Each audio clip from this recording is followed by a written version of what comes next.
Assalamualaikum warahmatullahi wabarakatuh to all of you once again. जैसे कि कल मैंने आपको बताया कि today we will discuss the topic of narration. So here is the slide which we will study today. तो छोटी छोटी चीज़ें रह गई हैं, मैंने आपको बताया था कल. अब वो चीज़ें रह गई हैं जिसको नॉर्मली हम एप्टीट्यूड में डिस्कस करते नहीं है, लेकिन मतलब कर ले तो अच्छी बात है. ठीक है, क्योंकि ये बहुत ज़्यादा बेसिक्स में फिर हम आ गए. मेन जो टॉपिक्स है वो हमने डिस्कस करे हैं. तो नरेशन के बारे में आज मैं आपको बताऊंगा. तो नरेशन जो है वो आप सब जानते हैं कि there are two types of narration. Narration क्या मतलब होते हैं? रिवायत. ठीक है, किसी की कही हुई बात को बयान करना. तो नरेशन के मतलब होता है किसी की कही हुई बात को बयान करना. ठीक है, दैट इज नरेशन.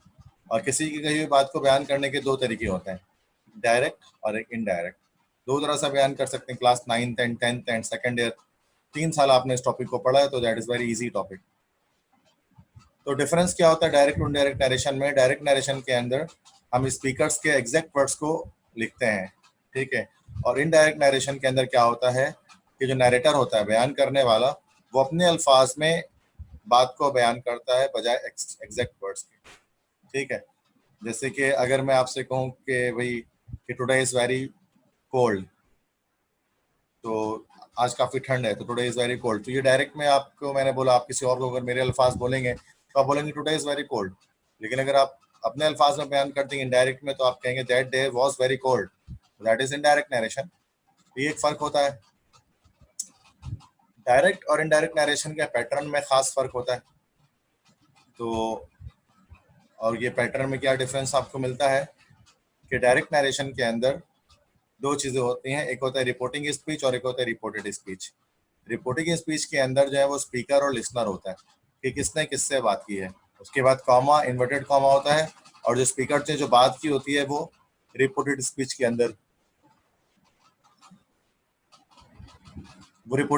अंदर मौजूद होता है.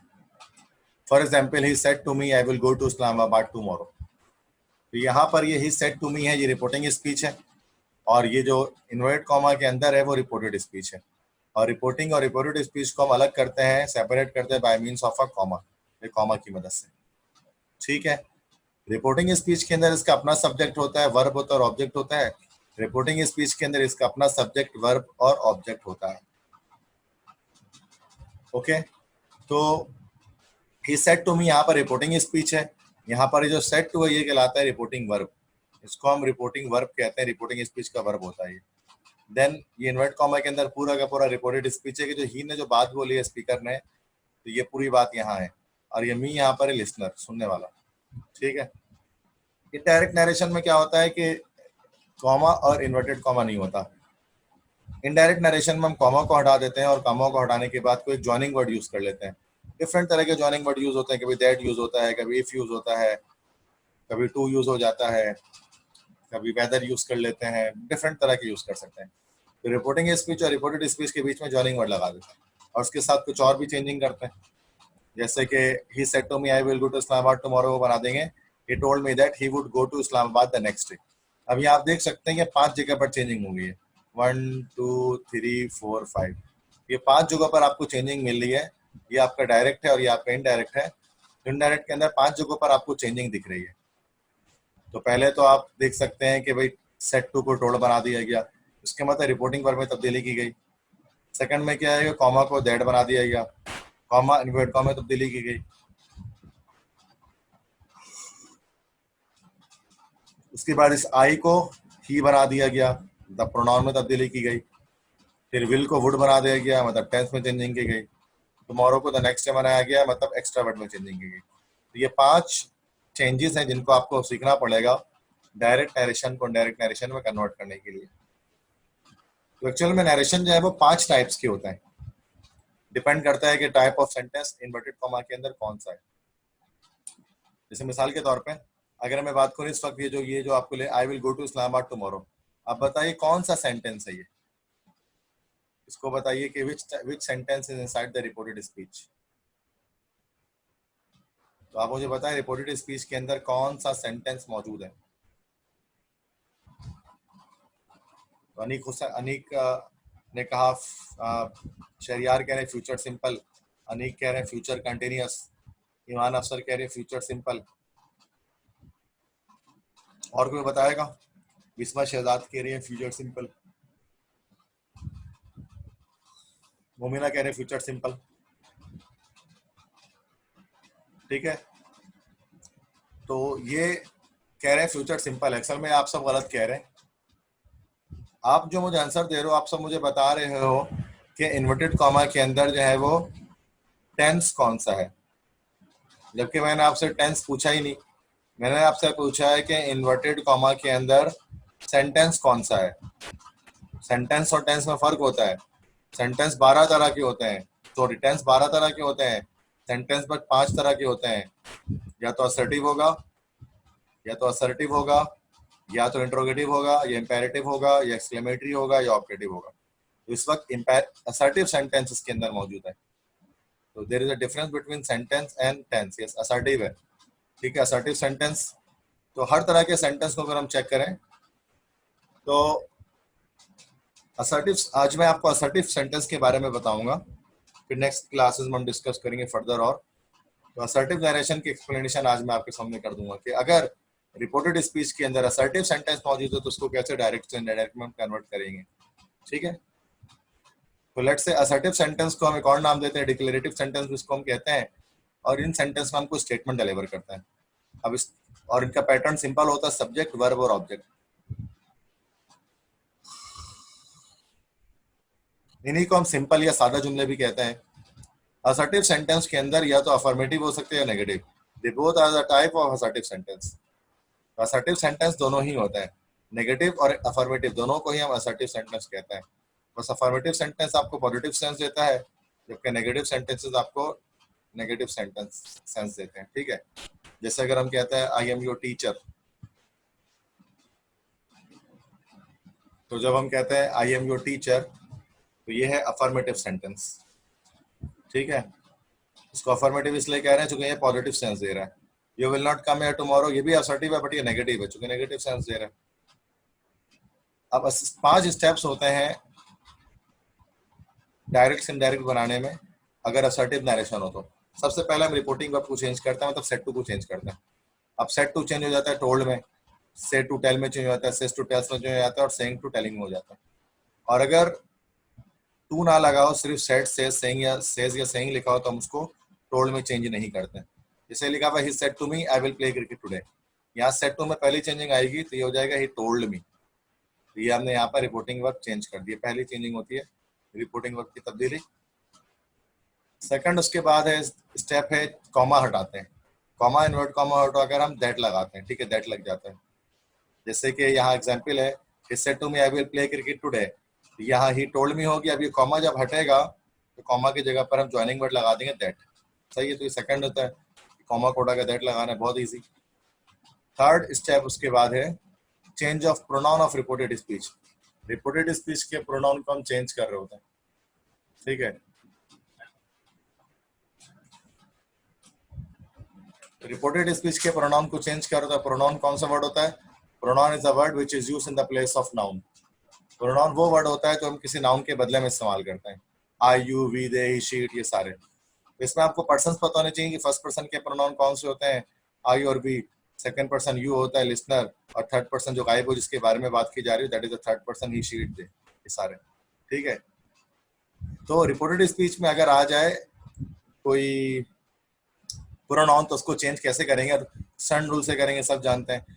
अगर रिपोर्टेड स्पीच SON 1 2 3, अगर रिपोर्टेड स्पीच में फर्स्ट पर्सन अगर आ जाए, फर्स्ट पर्सन में प्रोनाउन आ जाए तो क्या करेंगे? सेकंड पर्सन प्रोनाउन आ जाए तो क्या करेंगे? या अगर कभी थर्ड पर्सन अगर आ जाए तो सूरत में क्या करेंगे? अगर फर्स्ट पर्सन आ जाए तो वो रिपोर्टिंग स्पीच के सब्जेक्ट से चेंज हो जाएगा। रिपोर्टेड स्पीच में सेकंड पर्सन आ जाए तो फिर वो ऑब्जेक्ट से चेंज हो जाएगा। और थर्ड पर्सन आ जाए तो फिर एन फॉर नो चेंज, कि हम उसको चेंज नहीं करेंगे। इसी को हम लोग SON या सन रूल कहते हैं। ठीक है, तो example he said to me I will play cricket to, जब सेम सेंटेंस है, डिमो सेंटेंस हमने ले लिया। तो ये टोल्ड मी कॉमा से हटा दैट लगा, अभी आई है। अब आई देख रहे हैं आप, आई कौन सा पर्सन है? जो कि फर्स्ट पर्सन है, तो सब्जेक्ट से चेंज हो जाएगा तो आई बन जाएगा ही। इस तरह से हम चेंज कर रहे होते हैं, इस चार्ट के अकॉर्डिंग हम यहाँ पर चेंजिंग कर लें। ठीक है, स्टेप नंबर 3 तक समझ में आ गया सबको? ओके, क्लियर है? कोई मसला तो नहीं है? यहाँ तक इजी है? 5 स्टेप टोटल है, तीनों स्टेप में कोई मसला तो नहीं है? ओके ओके, ठीक है। तो नेक्स्ट इसके बाद स्टेप नंबर 4 होता है जिसमें टेंस चेंज करते हैं रिपोर्टेड स्पीच का। ठीक है। अच्छा, रिपोर्टेड स्पीच के टेंस को हम हमेशा तब्दील नहीं करते हैं, ये हम उसी वक्त सिर्फ तब्दील करते हैं अगर रिपोर्टिंग स्पीच पास्ट टेंस में हो। अगर रिपोर्टिंग स्पीच पास्ट, अगर रिपोर्टेड स्पीच, सॉरी ये रिपोर्टिंग लिख दिया मैंने, it should be reporting. Tense हमेशा चेंज नहीं होता, उसी सूरत में चेंज होगा अगर रिपोर्टिंग स्पीच पास्ट टेंस में होगा तो। ठीक है, क्योंकि रिपोर्टिंग स्पीच पास्ट टेंस में होगा तभी हम रिपोर्टेड स्पीच के अंदर टेंस चेंज करेंगे, और अगर वो पास्ट में नहीं होता, एक कंडीशन सेटिस्फाई नहीं करता, तो हम रिपोर्टेड स्पीच के टेंस को चेंज नहीं करेंगे। ये सिंपल बात तो ये समझे। अब लेट्स से कि जैसे यहाँ पर लिखने ही सेट टू में लिखा हुआ है एग्जाम्पल में, ये सेट टू मी है तो उसका मतलब यहाँ पर टेंस चेंज होगा। यहीं पर अगर यहाँ पर लिखा होता he will say to me, तो फिर हम टेंस चेंज नहीं करते बिकॉज रिपोर्टिंग स्पीच फिर आपका फ्यूचर में चला जाता। ठीक है। अब टेंस चेंज करते कैसे हैं? तो सिंपल प्रेजेंट के चारों टेंस पास्ट के चारों टेंस में चेंज हो जाता है। All four present tense all four past में चेंज हो जाते हैं। प्रेजेंट सिंपल पास्ट सिंपल बन जाता है, प्रेजेंट कंटिन्यूअस पास्ट कंटिन्यूअस बन जाता है, प्रेजेंट परफेक्ट पास्ट परफेक्ट बन जाता है, और प्रेजेंट परफेक्ट कंटिन्यूअस जो है वो पास्ट परफेक्ट कंटिन्यूअस बन जाता है। ठीक है, चारों प्रेजेंट के चारों पास्ट में चेंज हो जाते हैं। लेकिन इसमें जो यूनिवर्सल ट्रूथ में अगर कोई टेंस अगर मौजूद हो तो उसका टेंस चेंज नहीं होता है। जैसे द अर्थ इज राउंड आ जाए, या जैसे sun sets in the west आ जाए, इन सब में फिर क्या होगा कि हम टेंस को चेंज नहीं करेंगे, वरना नॉर्मली हम कर देते हैं। अच्छा, पास के चारों टेंस का क्या होता है कि पास सिंपल पास कंटिन्यूअस को जम करके पास परफेक्ट में चेंज हो जाता है, और पास कंटिन्यूअस पास परफेक्ट को जम करके पास परफेक्ट कंटिन्यूअस में चेंज हो जाता है। फिर बाकी ये दो टेंस ऐसे हैं, पास परफेक्ट और पास परफेक्ट कंटिन्यूअस, जिनका डायरेक्ट से डायरेक्ट नरेशन नहीं बनता। फ्यूचर में बहुत सिंपल है, जहां जहां विल लिखा होगा वहां वहां पर हम पुट कर देंगे, फिर फ्यूचर में भी टेंसेस की चेंजिंग हो जाएगी इस तरह से।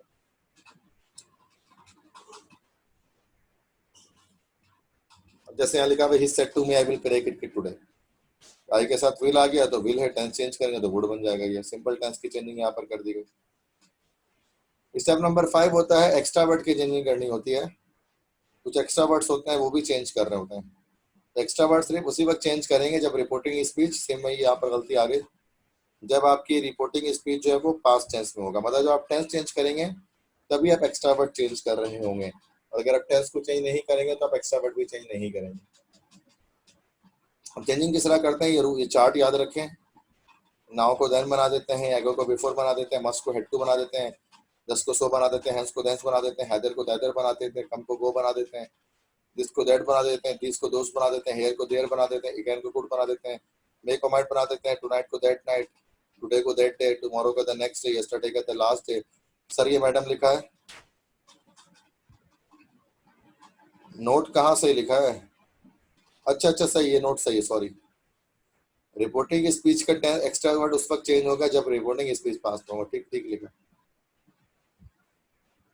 ठीक है। यस्टरडे को तो लास्ट डे बनाएंगे, सर ये मैडम लिखा है तो रिस्पेक्टफुली हो जाएगा। गुड मॉर्निंग या गुड इवनिंग लिखा है, मतलब वो अल्फाज जो किसी से मिलते हुए बोलते हैं तो उसमें ग्रेटेड हो जाएगा।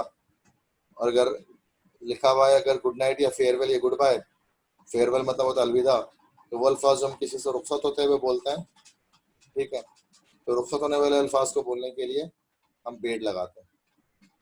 ठीक है, तो ये चेंजिंग्स है। तो ये सारे 5 के 5 चेंजिंग आपको समझ में आ गई। अब बन जाएंगे आपसे नरेशन एक्सरसाइज अगर हम आएंगे तो, या कोई पॉइंट क्लियर नहीं है वो बताएं। ठीक है, एक्सरसाइज करें या कुछ और पूछना है इसमें आपको लेक्चर में? Okay, Aniko-san, so now you have got how to change the narration from direct to indirect. Anybody else, if they have the question, they can tell me. Okay, तो चलें फिर आते आते हैं सवालात पर। सिंपल क्वेश्चन से आप सब बना लेंगे। फर्स्ट क्वेश्चन है, he says I will punish him, इसको बताएं कौन सा इसका करेक्ट इनडायरेक्ट नरेशन है?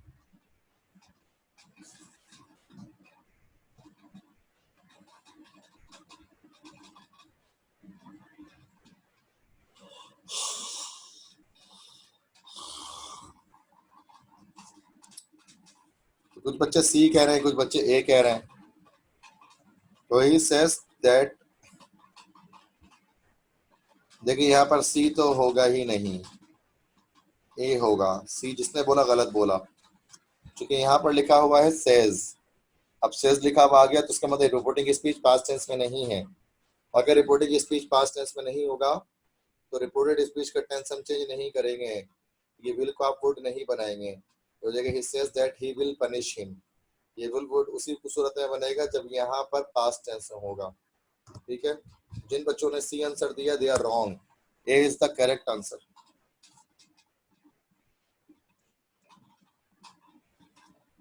ठीक है, क्वेश्चन 2 बताएं। He she said, she has said I eat food daily.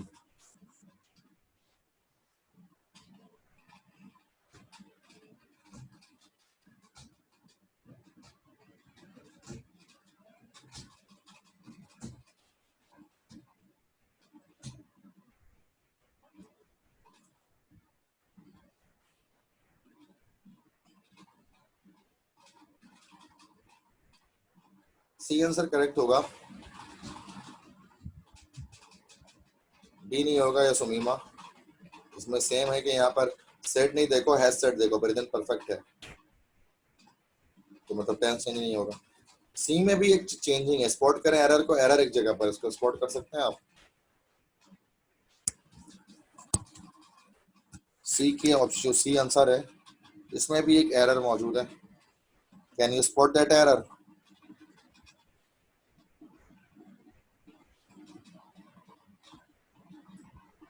Simple दिख रहा है एरर। यस सही है, सही है।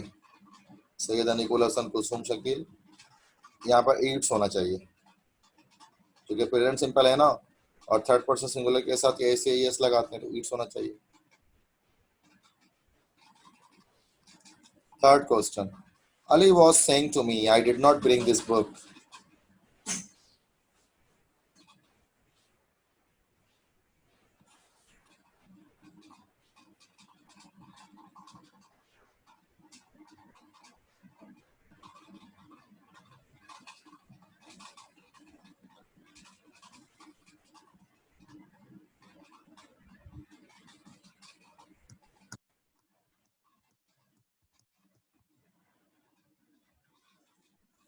जिसका आंसर बताएं सोच कर। शहरियार कह रहे हैं बी।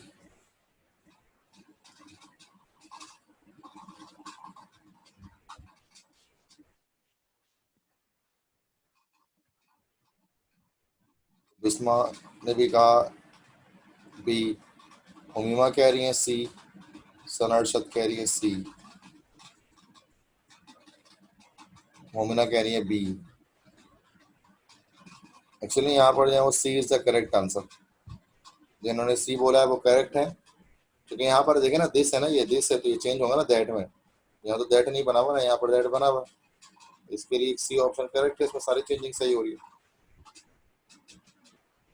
सी बी क्यों कह रहे थे? बी में तो दिस है ना, ये दिस दैट भी तो बनेगा।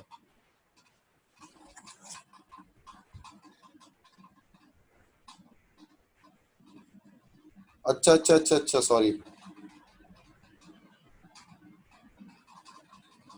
यहाँ पर दोनों में एक मिस्टेक आ गई है, ठीक है, सही समझ गया मैं। यहाँ पर दिस में मसला है तो यहाँ पर एक जगह मसला है, यहाँ पर सेइंग टू में मसला है, यहाँ पर टेलिंग होना चाहिए, तो चारों ही ऑप्शन इनकरेक्ट है यहाँ पर असल में। चारों ही गलत है, इसमें कोई भी सही नहीं है। यहाँ इधर पे गलती आ गई और यहाँ एक यहाँ पे गलती आ गई, तो फिर अब तो ये बताना चाहिए ना कि four all four are wrong, none of this. जैसे मुमिना ठीक कह रही है, नन ऑफ दिस हो गया ये। नेक्स्ट क्वेश्चन 4 है, the teacher said the earth is round.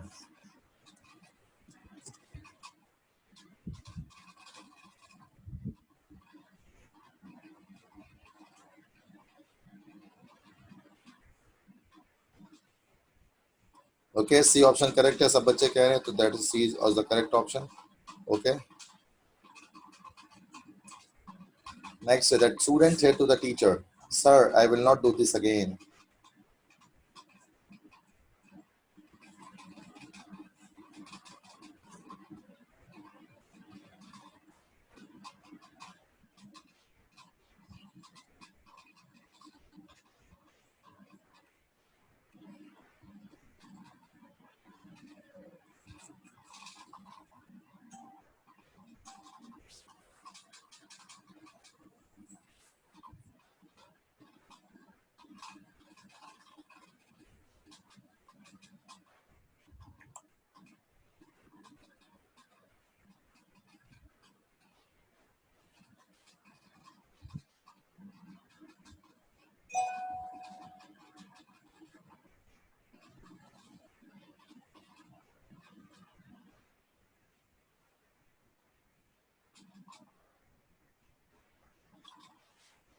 Okay, ज्यादातर बच्चे डी बता रहे हैं, तो D is the correct answer.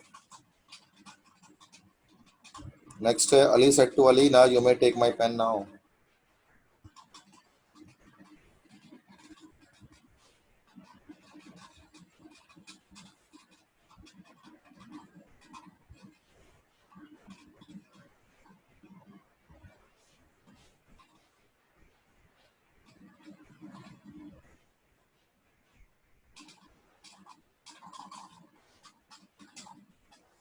Shahryar ने कहा सी।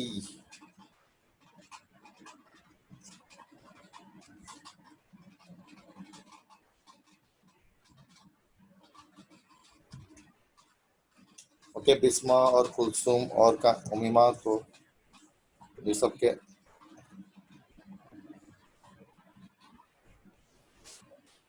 कह रहे हैं सी, तो C is the correct answer. Okay,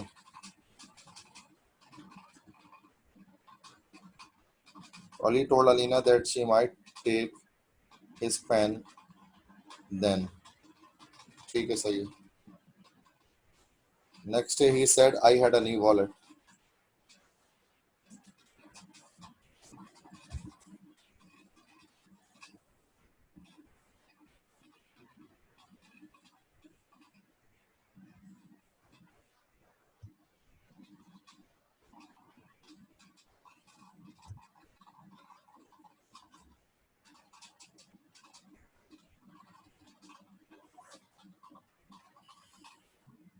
तो ज्यादातर स्टूडेंट्स ए बता रहे हैं कि he said that he had a new wallet. तो यस, शहरियार ने इसको कहा बी, तो B is the correct answer. He told that he had a new wallet. क्या रीजन है, वजह क्या है, इसका मैं बता देता हूँ कि ये डबल हेड आ गया। एक्चुअली ये टेंस पास सिंपल का है, ये पास सिंपल है, पास परफेक्ट नहीं है ये, ठीक है। This is subject, this is, अच्छा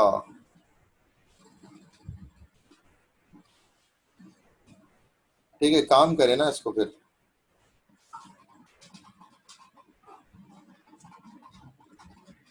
तो इसका आप करेक्ट आंसर लिख दें, जो चैट है इसमें लिख दें आप करेक्ट आंसर, मैं देख लूंगा। चारों ही गलत है इसका मतलब है, तो आप देखते हैं, ऐसे तो मसला हो जाएगा। तो आप बताएं सही आंसर क्या है फिर इसका। तो सारे स्टूडेंट लिखे हैं, मैं बता देता हूँ कि इसका आंसर ठीक है।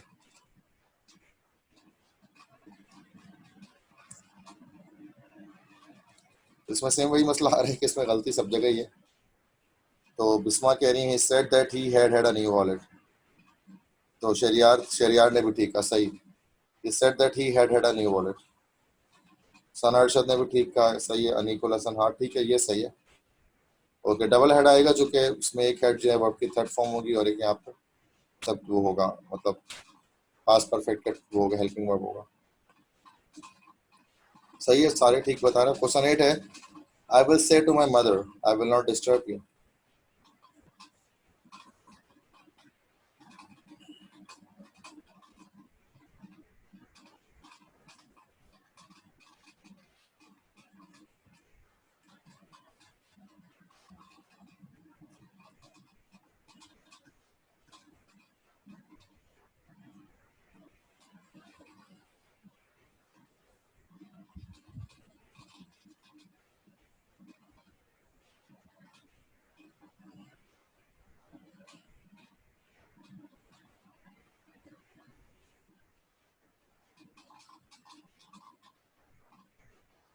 तो बी कह रहे हैं ज्यादातर बच्चे, कुछ ने सी।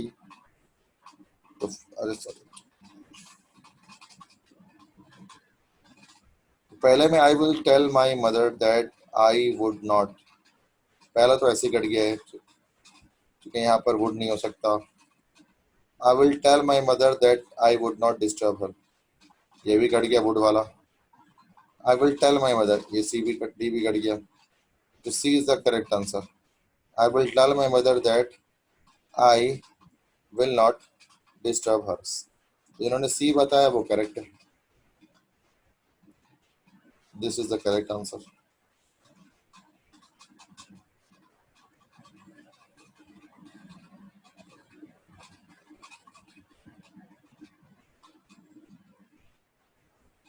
इसके बाद क्वेश्चन नंबर 9 है, I said to Faisal and Farhan you were awesome yesterday. ठीक है, तो I said to Faisal and Farhan you were awesome yesterday, इसको अगर हम बनाएंगे तो बनाएं, क्या आंसर है?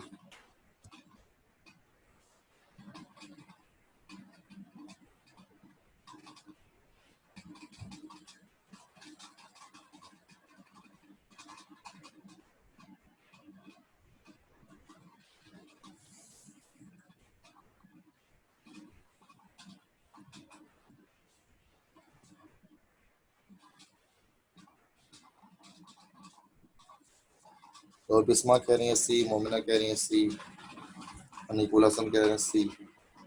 जो स्टूडेंट सी कह रहे हैं तो C is the correct answer. None of these, कैसे? I told that. अच्छा अच्छा अच्छा, यहाँ पर मसला ये आ गया कि जो दैट है, ये मसला आगे के दैट नहीं होना चाहिए, यहाँ पर होना चाहिए I told Faisal and Farhan that. बस ये टोल्ड दैट हट जाएगा तो ये आंसर इसका हो जाएगा। ठीक है ठीक है,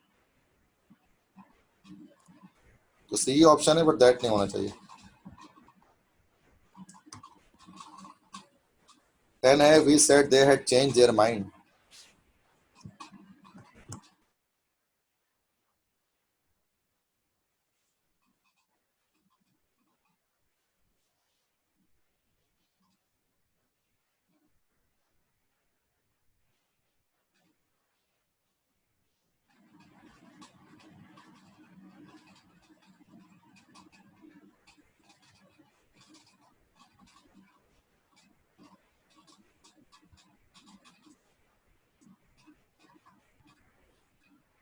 तो बिस्मा ने कहा बी, कुसुम शकील कह रही है ए,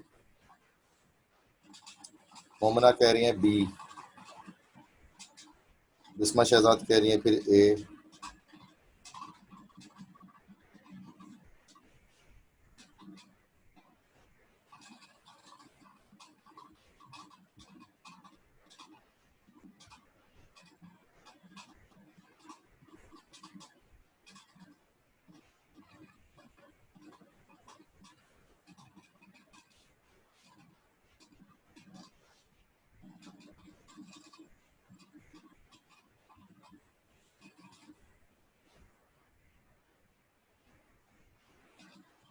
इसमें आंसर क्या होगा? इसमें कुछ बच्चों का बी आंसर है, कुछ का ए, कुछ का डी। यहाँ फर्स्ट से देखते हैं, we said that they had changed their mind. ये तो पहले ही सही हो गया इसका, A is the correct answer, B नहीं हो सकता। वी क्यों होगा? दे थर्ड पर्सन है, थर्ड पर्सन में कोई चेंजिंग नहीं आती, नो चेंज। हेड हेड क्यों होगा? यहाँ पर ये पास परफेक्ट है मीमा, तो ये पास परफेक्ट तो चेंज नहीं होता। समझ में आया ये सवाल? क्वेश्चन 10 ए ऑप्शन क्यों है इसका? वो इतना इजी क्वेश्चन है, इसमें गलती कर रहे हो।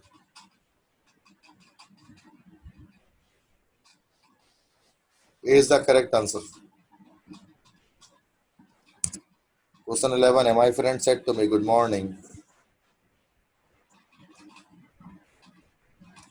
अच्छा, यहाँ इस तरह से होता है कि सेट टू जो है ना, सेट टू की जगह ग्रीटेड कर देते हैं, सही है। तो उसके बाद दैट नहीं लगाते हैं, डायरेक्ट गुड मॉर्निंग लिख देते हैं। तो इस तरह से होगा, my friend greeted me good morning, इस तरह से होगा। डी ऑप्शन करेक्ट है, सही है। सेम गुड नाइट के केस में देखें,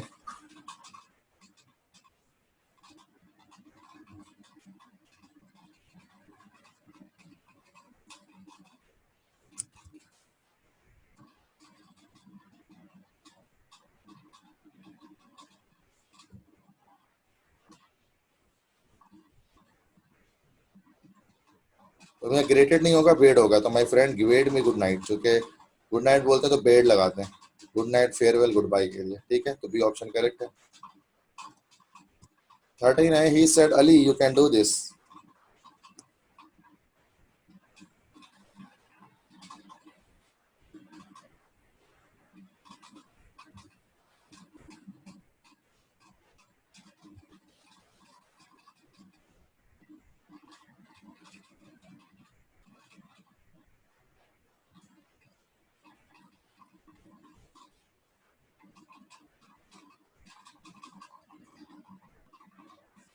बी बता रहे ज्यादातर बच्चे।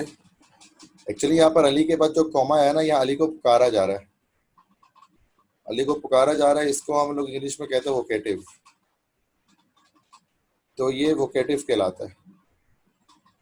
और वोकेटिव में क्या होता है, हम किसी को पुकारते हैं, तो एक्चुअली ये लिसनर है, सुनने वाला है। तो ये आना चाहिए रिपोर्टिंग में, शुरू में, स्टार्टिंग में, रिपोर्टिंग स्पीच में। ये हो जाएगा ही सेड टू अली, उसने अली से कहा, he said to Ali that he could do that. A option correct होगा इसमें, बी नहीं होगा। तो ये सेड, बल्कि सेड भी हटा दो अगर, तो टोल्ड कर दो, डी माई हो गया ना इसमें, लेकिन तो ये इसमें बस ही कर दो उसको, अब सही है। He told Ali that he could do that, इस तरह से होगा, सही है। यहाँ जो अली है ये वोकेटिव है, अली के बाद कॉमा है तो ये वोकेटिव हुआ, तो सब पुकारा जा रहा है अली को, तो उससे पहले आ जाएगा ये, ठीक है। तो I think this is all about the questions here, 13 questions हैं इसके। तो ये मैंने आपको यहाँ पर बताया, just I told you about the concept of assertive narration, ठीक है। तो असर्टिव नरेशन का क्या कॉन्सेप्ट होता है ये बताएं। नेक्स्ट क्लासेस में हम इसके इंपेरेटिव, इंटेरोगेटिव और एक्सक्लेमेटरी और ऑपरेटिव नरेशन को डिस्कस करेंगे। सो फार असर्टिव नरेशन में किसी को मसला है, कोई क्वेश्चन में या कोई रूल समझ में नहीं आया, तो मुझसे पूछ सकते हैं कि किस तरह से हम इसमें कन्वर्ट कर रहे हैं। तो वेरी इजी है, इतना मुश्किल नहीं है, स्टेप बाय स्टेप ये हो जाता है, ठीक है। इसमें फिर ओके, तो अब इसके बाद जो क्लास है, तो कल तो शायद डबल क्लास है, कल जो है वो केमिस्ट्री इंग्लिश की क्लास नहीं होगी, कल बायोलॉजी की क्लास होती है, वो होगी। और साथ में जो है वो 8 बजे जो है वो फिजिक्स की क्लास होगी कल, फ्राइडे सैटरडे को। तो इंग्लिश की फिर बाद में अब हम नेक्स्ट फिर वेंसडे कंडक्ट करेंगे, क्योंकि हमारा कोर्स इतना रहता भी है, तो हमें जल्दी भी नहीं है करने की। बाकी टेस्ट के हवाले से तो ये है कि IBA ने तो अपना टेस्ट आज कैंसिल कर दिया है, तो बाकी नेस्ट ने भी, वो फास्ट ने भी कैंसिल किया हुआ है टेस्ट को अपनी। तो अभी NET की नोटिफिकेशन तो यही है कि NET में फिलहाल तो ये कि उन्होंने तो टेस्ट का बोला हुआ तो है, लेकिन टेस्ट कैंसिल करेंगे नहीं करेंगे क्या, तो उसके बारे में अब तक कोई नोटिफिकेशन नहीं है। MD कैट का तो ये आया है कि भाई मेडिकल के बारे में, कि इस बार हर यूनिवर्सिटी अपने अलग अलग टेस्ट ले ले। अभी जो बात हुई है उसमें, कोई पहले जो होता था ना सेंट्रल एक टेस्ट होता था, तब ये कहा जा रहा है कि हर यूनिवर्सिटी अपने अलग अलग टेस्ट कंडक्ट करेगी। तो ये बड़ी डिफरेंट सी सिचुएशन है, अनप्रिडिक्टेबल टाइप की, कि कुछ हम प्रिडिक्ट नहीं कर सकते हैं कि क्या होने वाला है, क्या चीज़ है, क्या करेंगे। आया कि टेस्ट कंडक्ट, क्या पता कि उसको जब कर रहे हैं तो वो किस तरह से करेंगे, क्या तरीका होगा, ऑनलाइन टेस्ट कंडक्ट करेंगे, ऑफलाइन करेंगे। तो अभी गवर्नमेंट यूनिवर्सिटीज ने फिलहाल अपना लाया अमल इसके बारे में नहीं बनाया है। बस वही है कि just you have to prepare yourself, जैसे कि सब कहते हैं कि आप अपनी तैयारी जो है वो कंप्लीट रखें, तो बाकी टेस्ट किसी तरह से जैसे भी हो जाए आप उसको दे सकते हैं, ठीक है। तो that's it for today class, इंशाल्लाह we will meet again in the next class. Till then, take care of yourself. Allah Hafiz.